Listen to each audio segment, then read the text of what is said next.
Broadcasting from the commodity capital of the world, Zurich, Switzerland, this is Insider's Guide to Energy.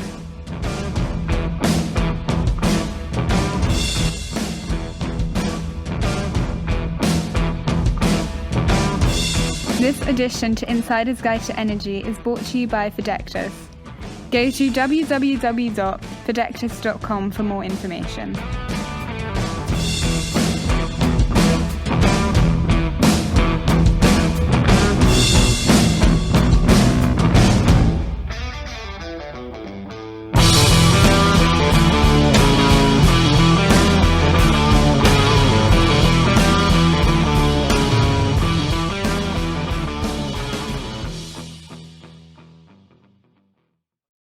Hi, my name is Jacob and I am a marketing intern at IGTE, and congratulations on 100 episodes. Let's go. Hi, I'm Kasper and I'm a video producer for INSIDER'S Guide to Energy. Thanks for following us and see you next week. Bye bye. This is Felix speaking, the first producer of the Insider's Guide to Energy podcast. I am thrilled that we have hit this milestone of 100 episodes and can't wait to see what the next 100 episodes bring. Hi, my name is Ole Beere and I'm the producer of the upcoming Data Science miniseries podcast. Congratulations on 100 episodes of the Insider's Guide to Energy. Hello, my name is Pavel and I'm the audio producer for Insider's Guide to Energy. I'm excited about this milestone for Insider's Guide to Energy. Welcome to Insider's Guide to Energy. I'm your host, Chris Sass, and with me, as always, is co-host Johan Oberg. Johan, what's happening? Hey, Chris. Great to be on another week. Great to see you online again. I was hoping to get this in person, but we'll do that next time. And you can tell the winter is starting coming to Switzerland. It's getting cold, which obviously right now, this time of year, connects into the energy. It absolutely does. This year in particular, it's going to be interesting. So far, the weather's been mild, and the European energy prices haven't had the impact that people could be having. It could get much worse. But, I'm pretty excited about this episode in particular because this is our 100th episode for the main show. That's a pretty good milestone for Insider's Guide to Energy. Could you imagine, when I was your first guest on the first show, when we were sitting there and recording the first episode, what is it, 2-something years ago, 100 episodes? That's fantastic. It's amazing. I mean, I think content-wise, we've done well over 100 because we have so many shows these days. But for the main show that we've gotten to 100 is there. And what's kind of cool is the guest that we've lined up for this 100th episode is great because the platform that they do or what they do has brought a number of guests to our show over the last couple of years that we've really enjoyed having on board. So we're going to talk to Greentown Labs today. And if you remember guests we had in the past, their companies came through Greentown Labs, and it was really some great interviews. So I'm excited to hear about kind of the mothership, so to speak, or where these folks started their adventures. And not only the companies that came out of this one, but the whole ecosystem that they're working with. I'm extremely curious to hear on how the setup is, because it's one thing about the companies that comes out of which are fantastic, and we had a few of them on the show. But it's also all the rest of the work that I'm really interesting to see what they're working on and driving the sustainability. Which, looking forward to the 100th episode. Well, we could sit here and talk about the 100th episode, or we could make the 100th episode. I vote for make it. So let's invite Lara Cottingham to the program. Lara, welcome to the program. Hello, and congratulations, 100 episodes. That is amazing. I think the average podcast makes like 6. So you guys have lapped like most folks out there. Yeah, well, I think it becomes a passion. We build it with a team. There's a team of volunteers that helped us get here. It's not just Johan and I. There's a number of graduate students and students behind the scenes that help produce and release the content. And it's been an amazing journey. And like I said in my intro, Greentown has been a part of it, whether you realize it or not. Now, I've met you at trade shows, and we've spoken on panels and seen each other. But from the podcast point of view, it's been great because the companies that you guys have started have joined the podcast, and they've been some of our best guests. So we really appreciate what you're doing, and we're looking forward to today's conversation. But for our audience, they probably don't have the advantage of knowing as much about you in Greentown as Johan and I do. So what I'd ask is maybe you could introduce yourself and talk about a little bit about what you do. Absolutely. So I'm Lara Cottingham, and I am the Chief of Staff at Greentown Labs. So Greentown Labs is the largest climate tech incubator in North America. Our mission is to build an inclusive community that convenes and connects and inspires entrepreneurs and ecosystems to solve the climate crisis. So at the end of the day, we're an incubator. We support startups that are working specifically in climate tech, any type of technology that can help reduce those carbon emissions or help build community resilience in the face of climate change. And in our introduction, you gave a couple statistics that were kind of interesting. So maybe you could share that with the audience, what kind of impact you've had with the statistics you shared before from Greentown to the greater community. Yes, and we're very proud of our startups, our member community, and I am excited that we will keep sending startups to your podcast. So Greentown was founded about 11 years ago in Boston. Right now we have 140,000 square feet of lab space in Somerville, Massachusetts, and then as of about a year and a half ago, Houston, Texas. Since we were founded, we have supported over 550 climate tech startups. Those startups have raised over $4 billion. They've created about 9,000 jobs. And I think that speaks itself alone to like the impact of what we've been doing.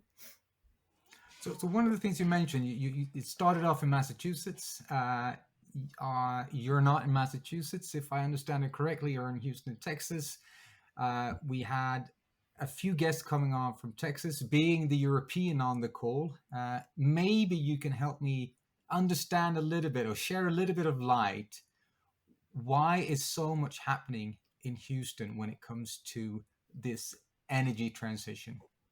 Yes, so this is one of my favorite questions. Houston calls itself the energy capital of the world. We are proud to be the energy capital of the world. But that is a very heavy responsibility right now when we think about climate change and we think about what you guys are facing in Europe. And so Greentown Labs was founded 11 years ago. I joined about a year and a half. Prior to being at Greentown Labs, I was the first chief sustainability officer at the city of Houston. And so as part of that role, I did our first climate action plan and energy transition strategy. And so to decarbonize Houston, Texas, which is the fourth largest city in the United States, much of the strategy is the same that you would see in pretty much any city. You think about buildings, you think about transportation, but because we are this energy capital, it really takes on a larger meaning. And what I saw very early on was that innovation and entrepreneurship plays a huge role, because it is one thing to have been the energy capital of the past, but to be the energy capital of the future, we really need to be developing the new technology that's going to help us provide energy that's clean and affordable and available and reliable, but also meet our climate goals. And so I set out to find who was leading in energy innovation and climate tech, and Greentown really was just the biggest and the best. And so I met them in about 2019. And it took a while, but we managed to convince our CEO, Emily, who is one of my personal heroes. And I am so lucky to get to work with her and the entire Greentown team every day, to open Greentown's second location in Houston, Texas. And so from a Greentown perspective, at the same time, the IPCC report is coming out, and Greentown has a beautiful campus in Boston that's just about full. And they were saying, how can we expand our climate impact? And there is no better place to go if you are working in climate tech than the belly of the beast. That is Houston, right? We have so many of the world's leading energy companies. They are doing a lot of good things. They have a lot of emissions and hard to abate industries, and they need a lot of help. So Greentown can really help bring the pieces together, bring all of the right ingredients together in Houston, and to build what we say is a Texas-sized climate tech ecosystem.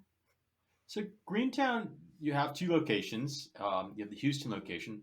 Now, what about affiliations to universities? So is there a university affiliation with Greentown?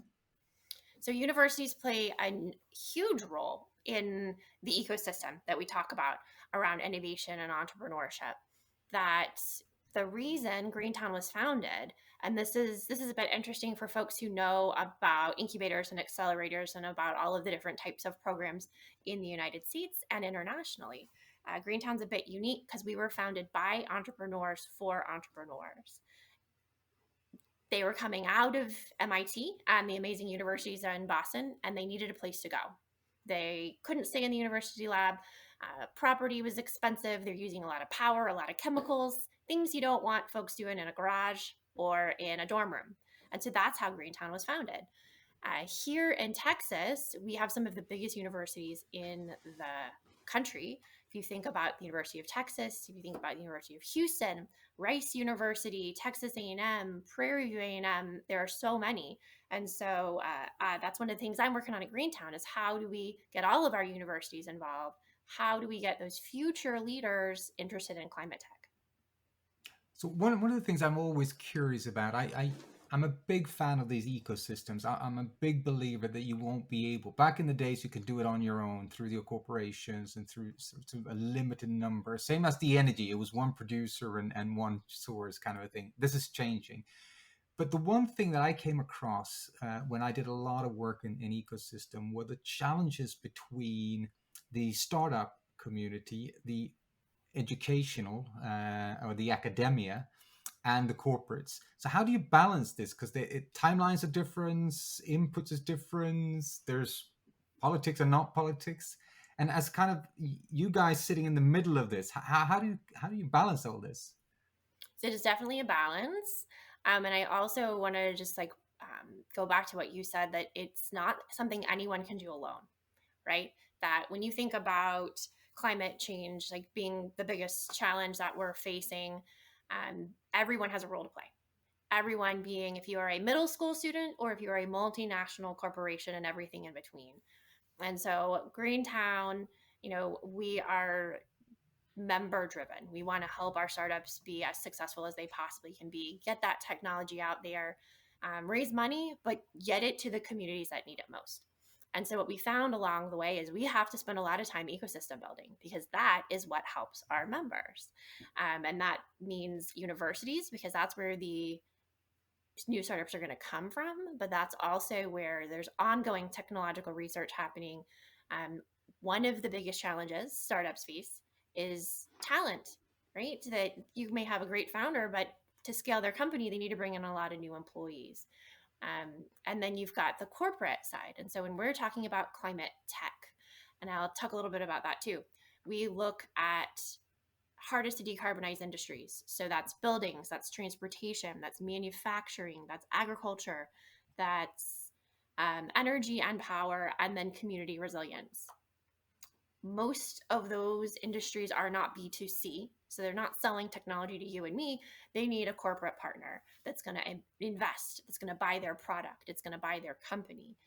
They can be incredible mentors. There's so many roles to play. And so Greentown tries to matchmake, right? We have a startup that has a need. We see a corporate partner that has a goal. Can we bring those two together? And the technology that will be developed from those kind of organic interactions is going to be bigger and better and stronger than anything they could do on their own. So in your answer, you gave an interesting statement. You said, a lot of your talent's going to come from students. And how, working in the angel funding round and being a startup guy myself, I know statistically the outlier are students that develop the unicorn company. It's usually someone that's got a little bit more industry experience that goes in, that becomes a founder and develops that. So what mix of your startups are folks like right out of MIT or right out of one of the schools you mentioned that go out and become a founder? And then what mix are maybe people that come with some industry experience and then are coming in and trying to do something different? So I can tell you that historically, the majority of startups that came to Greentown were coming recently from university. Also, 2020, the pandemic happened and basically everything changed, right? We put the world in a blender and all of the same things came back out, but maybe not in the same order that they were before.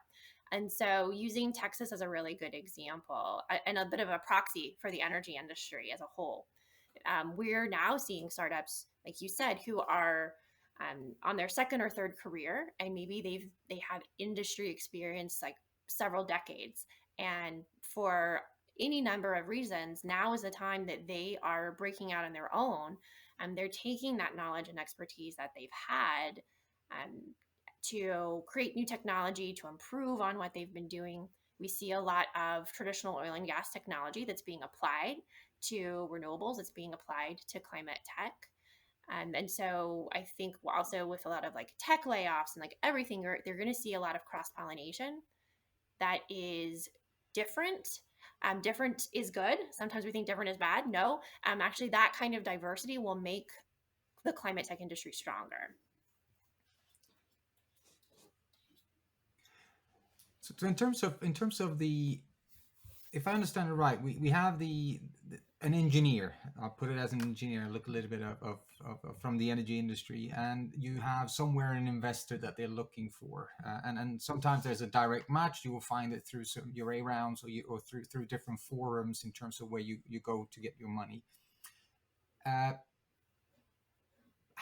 Maybe this is a stupid question, but I'll ask it anyway. So where do you sit in this? So you have this startup gang of on their third career, fourth career, whatever it is, have this brilliant idea that will actually drive towards the sustainable goal, help us reduce the carbon emission. And they're looking for money. Investment, I can understand. And there's a lot of investment companies out there. We had a few of them on the show that are vacuuming for finding these ones. But maybe help me understand a little bit, what role do you play here in terms of this one? Absolutely. So typical Greentown company comes to Greentown right after they've got their seed funding. They maybe have one or two employees, so it's a pretty small early stage company, and they on average stay 2 or 3 years until they have their Series A. So Greentown, we're an incubator, so we offer prototyping and wet lab space, some of our facilities, and just office and co-working space. And that gets them access to the community. And so part of that community, like you said, is access to our investor network, because everyone is raising money. There are so many new technologies coming forward, and it is a great way to kind of get on their radar. And there are certain places that investors know to go to look for the next big thing.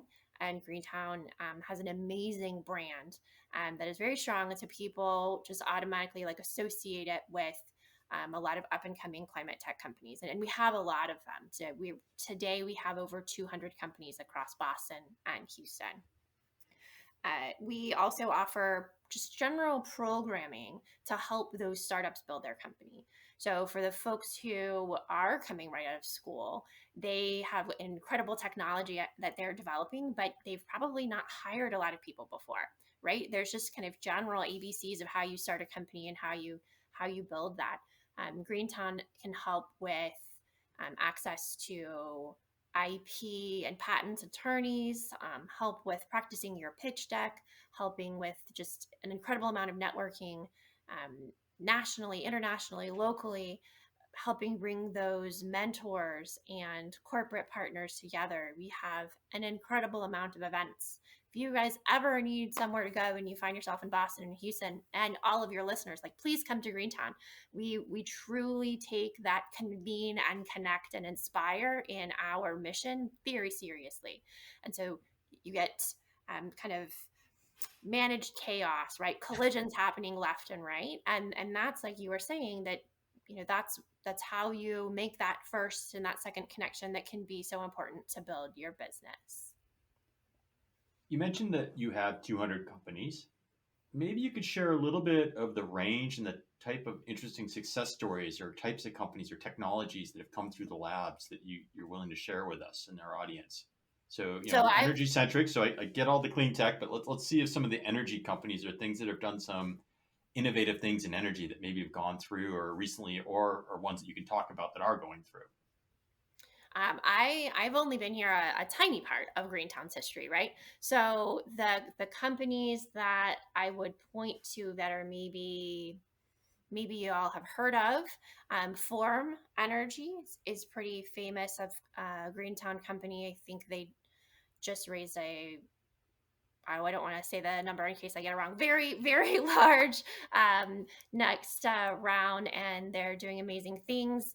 Dandelion Energy is a geothermal startup that it just raised 70 million, I believe, that's looking at home geothermal energy.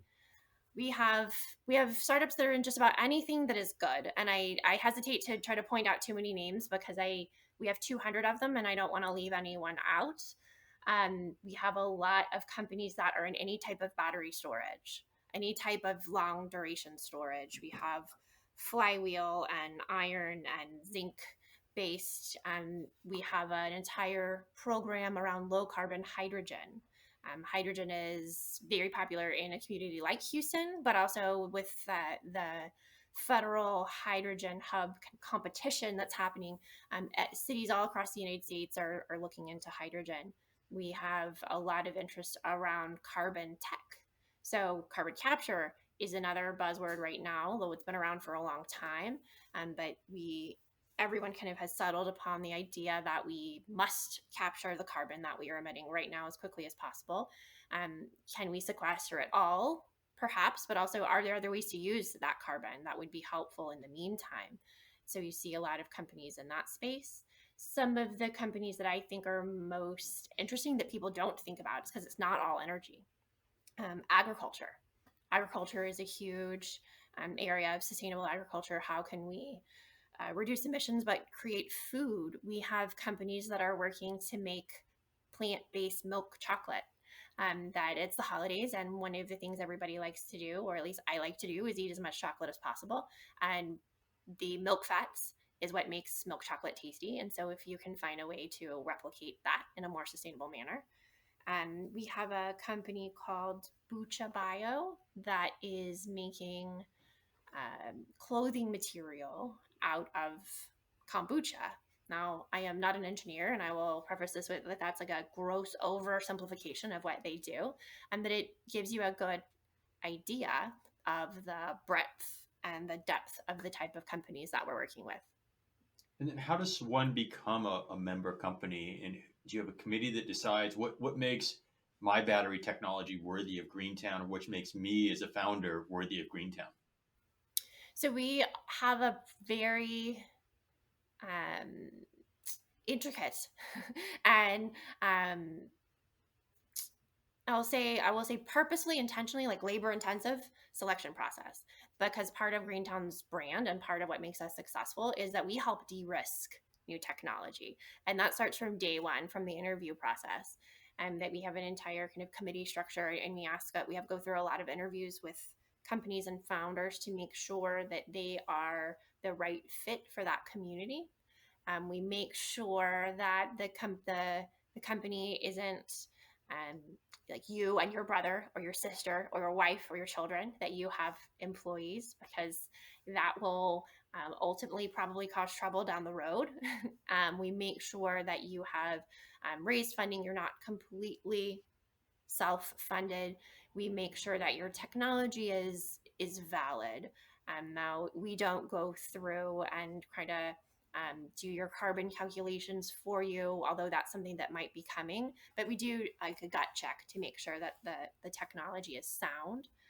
We make sure that there's not the exact same company already, because while our entrepreneurs are incredibly collaborative, you don't want a direct competition if that would cause a problem.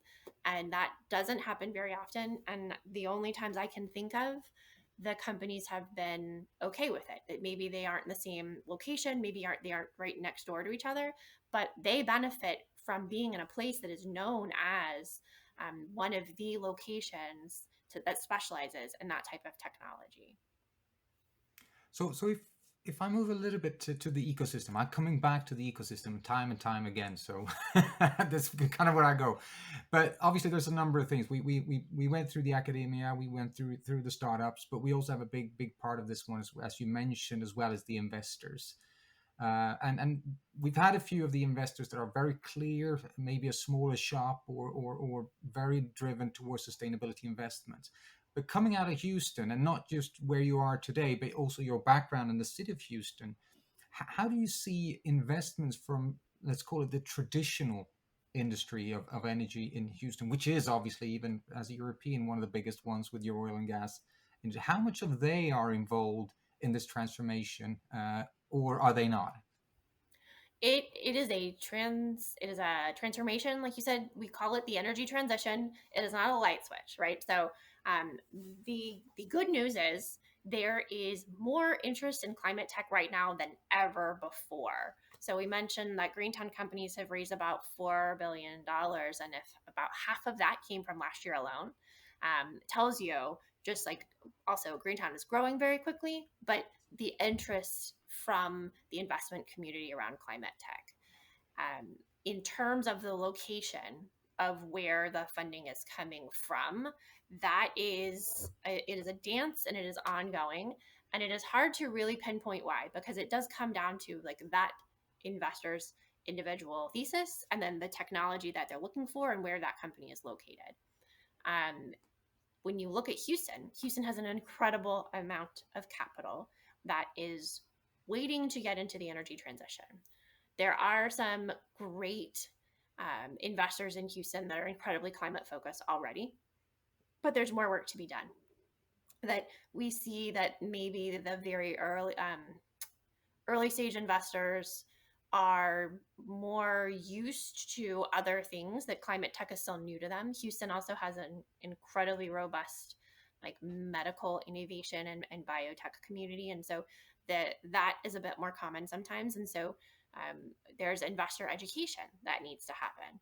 Also, we have a lot of corporate and private equity that is not used to early stage startups, that you can see them kind of like lining up and like looking in, and they're waiting for bigger companies. They're waiting for something that fits exactly what they're looking for. And so you're also seeing that change. You're seeing folks getting in, wanting to get in early stage. You're also seeing the early stage investments getting bigger and bigger. And so there's like a push and pull that's going on. Also, every time we talk about this, investors in other parts of the country are starting to, I won't say realize, but like pay more attention and start thinking more about, hey, there are companies in other parts of the country. If you think about climate change, it impacts everyone everywhere. If you think about entrepreneurs, they exist, small businesses exist everywhere. And so you wouldn't expect them to only be found in certain parts of the country. But that's just how it's been, and it's easy to think about that. But again, climate change being this enormous challenge that is really causing us to rethink systems across the board, it also includes rethinking about where technology is going to come from. Now, when a company goes through, is accepted, how does Greentown fund itself? Do you take a piece of the company? Do you get equity in these companies, and the successful ones help you grow? Is that how come you've grown to multiple locations and going bigger with those numbers, or how's that work? So because Greentown was founded by entrepreneurs for entrepreneurs, we don't invest in our companies. We don't take equity. We know how hard it is for early stage companies, that they are fighting to raise money but not give too much away. And so instead, we do everything we possibly can to support our companies so that everyone else wants to invest in them. And that also kind of makes us a neutral party between other investors to bring them to our startups as quickly and easily and collaboratively as possible. So how we fund ourselves, what our business model looks like, it is a combination of member fees, right? So there's a membership fee to be a member of Greentown, and then it can go up and down depending on the number of employees that you bring on, and the amount of square feet, the amount of lab space, and what type of lab space you take, and then corporate partnerships. And so we have a curated group of corporate partners that we don't just take their name and put it on a wall, but we truly put them to work. That we look for global leaders who are in those same industry categories of buildings and manufacturing and transportation and energy and agriculture and everything in between, who have ambitious climate goals, who are having challenges meeting them, who are interested in looking for new technology, and we bring them into the space as much as possible. And it's a bit of you get what you put in back out. But we have some amazing partners who are in our space all the time. Some of them like it so much they actually take up space in Greentown. So one of the things, obviously, what's going on in the US now when we talk about investments and we're talking about the energy shift is also regulations and driven by government incentives. And for the US, of course, is the Investment Reduction Act, where obviously will have a big impact. We all believe that, I think, in terms of investments into this one. For I can understand when it comes out of from government that there's a lot of big investments in existing big companies and existing big funds, etc., in terms of electric vehicles, etc. But where do you sit, and how do you see the opportunities around the Investment Reduction Act for you guys? This is one of the most common conversations I think people are having. I'm definitely having right now about like, what does the IRA mean for climate tech, for Houston, for Boston, and for our startups? The short answer is none of us entirely know yet. And that's because it is an enormous piece of legislation that I am so excited about. Also, by the way, I'm really, really proud of the Biden administration and how they have found creative ways, innovative ways to craft policy around climate action, which is incredibly difficult to do. And that it is new, and there are programs that are still being written, right? There's a lot of tax laws and things that we're still waiting to see how that comes about. In general, the IRA is pushing for the deployment of technology as quickly as possible over 10 years. It provides a lot of certainty in all of those tax provisions. Two of my favorite things are that it's a 10-year time frame, so we're not seeing the kind of roller coaster cycle of pushing to do as much investment as possible to wait to run down the clock, and then there'll be a hole to see if they renew again and then start over. And also then that they don't pit the different types of technology. It's not solar versus wind versus hydrogen, that they just have it all as clean.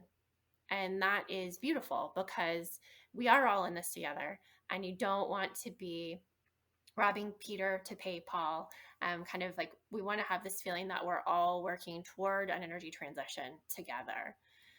From a startup perspective, it goes back to that issue of much of the technology that we need to be able to reach the goals that the IRA is targeting either doesn't exist yet or needs to be tweaked and refined and developed to get it to scale.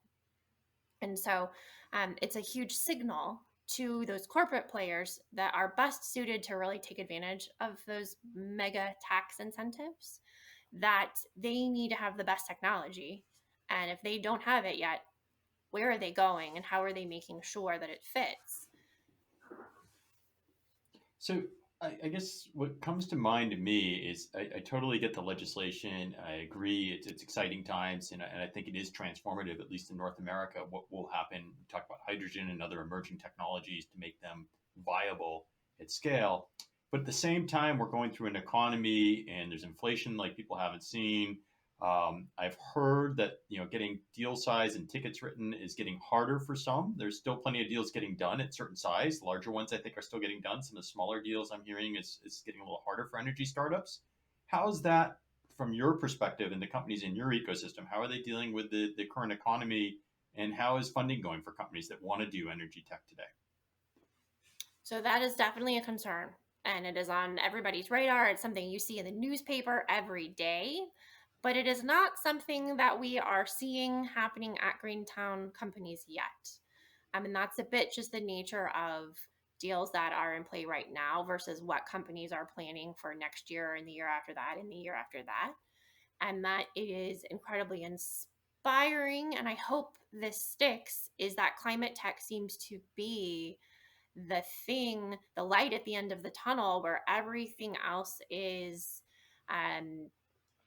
slowing down a bit, that because we have this international energy crisis, because we have a daily climate crisis, because you have states and countries and international policies being put in place saying we must do these things, that it has an additional level of security. But as y'all know, the energy industry is prone to risk. So it is a roller coaster ride that we are on, and we are just kind of waiting to see how it will pan out. But we're not seeing any major differences. 2022 was a stellar year. So everyone, I think, is kind of holding their breath, but is cautiously optimistic because there are so many forces pushing us in the right direction.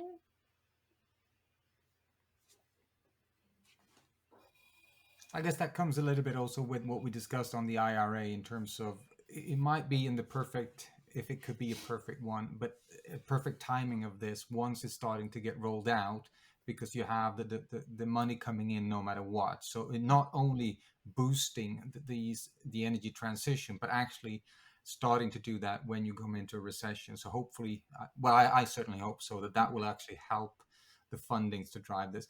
But coming back a little bit to the startups and the 10-year period that you discussed, there's technologies out there that you're working with today that comes from literally on the drawing table, or might be a prototype, or might be a little bit further down, but it's a proof of concept that maybe at best. 10 years it's not a massive amount of time. It sounds like a long time, but and you look at the energy industry, traditionally 10 years is nothing. So how do you see this in terms of ensuring that these companies actually get deployed, get the investment, and also get that partnership with maybe a slow moving energy or utility to hit this in 10 years? Because that probably means that they need to start testing it within a year or two, probably needs to scale it within 2, 3, 4 years, and then up to the 10 years. So long question maybe, but how do you see that? No, and this is what makes climate tech really interesting, but also challenging, and where I appreciate talking to people who understand the nature of the energy industry, because we have a dual challenge of getting technology deployed today, right? Communities are facing climate risk every day. Energy prices are changing every day. Utility grids are unstable. We have incredible environmental justice challenges associated with just about every type of system that we have. And there is technology available today that can be deployed. And Greentown has startups that are developing technology that is ready. Also, at the same time, we know that innovation never stops. Think about iPhones, right? We're in a iPhone. I don't even know what generation we are. Like, I think I have an iPhone. I don't even know, 11. I think they're 14 or more already.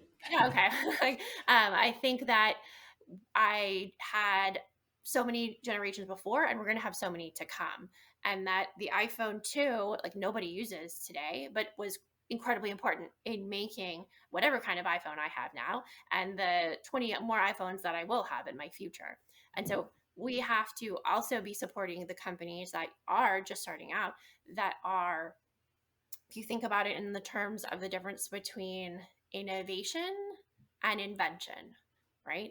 I am tweaking a solar panel so that it is more efficient, so that it is cheaper to build, so that it uses different types of materials, versus I am inventing a new way to create chemicals that uses light instead of heat, right? Something that is truly did not exist until this came forward, and might change something completely, but will take a very long time to be tested, because you're talking about the folks that are working in the lab and science says one thing should happen and they find out that something else happens, right? That is amazing to me. And that is part of why I love coming to work every day, is the idea that if just one of the folks who we're working with has that inspiration and like finds that thing and it sticks, but we have to be pushing both at all times. And the IRA does it gets to that, but I think it's much more focused on like what can we do in the next 10 years, understanding that it's going to be really hard to do anything in the next like 2 years. So we're going to have a couple of years down the road when we're going to have an incredible pressure to do a whole bunch of stuff in a short period of time with more money than we've ever been trying to deploy. But think that the amount of funding in the IRA is similar to the amount that we invested in oil and gas like globally this past year. So it is completely possible. To the folks who say, oh my goodness, this is more than we've ever done before, it is possible.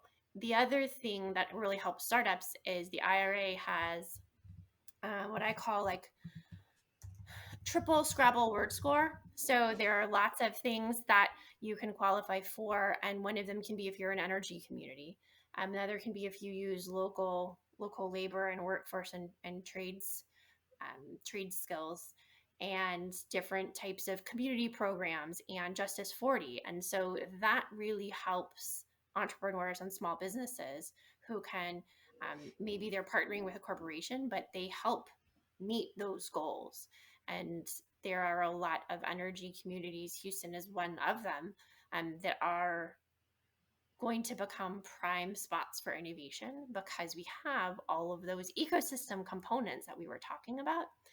And the IRA kind of helps supercharge that. Wow, lots going on. I think we're getting towards the top of the show. We're about towards the end of our time. But for me, like I said, I'm excited to hear more about what you're doing, to find out a little bit more about the vision of what Greentown's doing, the kind of success you've had. I think our audience, we generally target mid to senior managers in the energy industry. We certainly have a number of founders in private equity and group that follow the show. So I think it's going to be eye-opening for those that don't know Greentown Lab. I encourage them to follow. I've really enjoyed the show. Johan, do you have any final thoughts as we bring this to a close?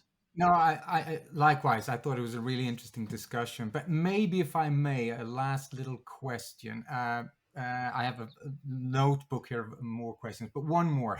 I'll squeeze in one more. You have an opportunity in your role, both previously, if I understand it correctly, but especially with your role now, to meet so many different kind of companies that are willing. Some will succeed, some will not, to actually be part of this energy transition. In a short, if it's possible, what is the coolest, what is the new things that we haven't seen that you come across, that is part of, the tweaking a solar panel might not be that we've seen that, but is there anything specific that you see this is cool? I would go back to the idea of the folks that are coming up with the way to change the way we make chemicals and the way that we use power. I like the idea of power to X, that we kind of think about electrons and molecules and that things have to be the exact way they've been done. And while like I myself am not an entrepreneur, but I help those that are. I get excited by the folks who are not afraid to say, let's do it completely different. And coming up with a way where you're like, I try to think of every reason why that wouldn't work, and I can't come up with one.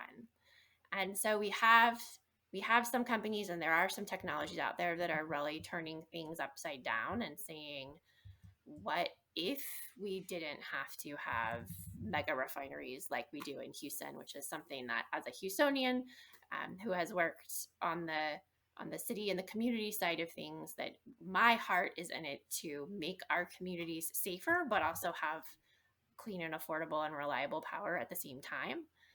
And so when I hear and I see Houstonians' faces light up when they talk about hydrogen, right? And that gets to me as the cool thing, because for a community like Houston to really be excited about making a technology that sort of exists and taking it worldwide, that is the kind of change that we need at the scale that we need to reach our climate goals.